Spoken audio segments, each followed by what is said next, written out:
నమస్తే, నేను మీ ఈశ్వర్. ఈ6 న్యూస్కి స్వాగతం. వార్తల్లోని ముఖ్య అంశాలు.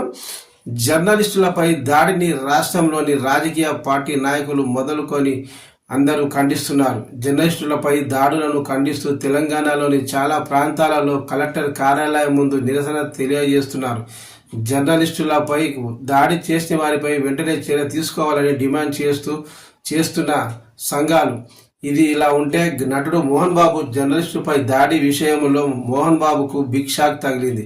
ఈ మేరకు ఆయనపై BNS 109 సెక్షన్ కింద పోలీసులు హత్యాయత్నం కేసు నమోదు చేశారు.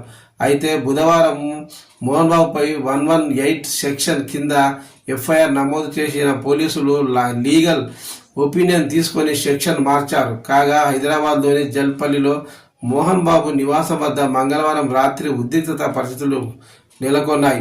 ఇంట్లోకి వెళ్లేందుకు మనోజ్, మౌనిక దంపతులు ప్రయత్నించగా సెక్యూరిటీ సిబ్బంది వారిని అడ్డుకున్నారు. ఈ క్రమంలో కవరేజ్ కోసం లోనికి వెళ్లిన మీడియా ప్రతినిధులను మోహన్ బాబు దుర్భాషలాడాడు. ఓ జర్నలిస్టుపై అమానుషంగా దాడికి పాల్పడ్డాడు. ఈ ఘటనపై తెలంగాణ జర్నలిస్టు సంఘాలు, రాజకీయ సీనియర్ ప్రముఖులు తీవ్రంగా అభ్యంతరం తెలియజేశారు. జర్నలిస్టులపై దాడి ఘటనలో మోహన్ బాబుపై పహాడీ షరీఫ్ పోలీసులు 118 BNS సెక్షన్ కింద కేసు నమోదు చేశారు. కాగా ప్రస్తుతం లీగల్ ఒపీనియన్ తీసుకుని తాజాగా ఆయనపై BNS 109 సెక్షన్ కింద హత్యాయత్నం కేసు నమోదు చేశారు. జర్నలిస్టులపై అక్రమంగా దాడి జరిగితే దాడి చేసిన వారిపై తప్పకుండా కేసు బుక్ చేయాలని జర్నలిస్టు సంఘాలు డిమాండ్ చేస్తున్నాయి.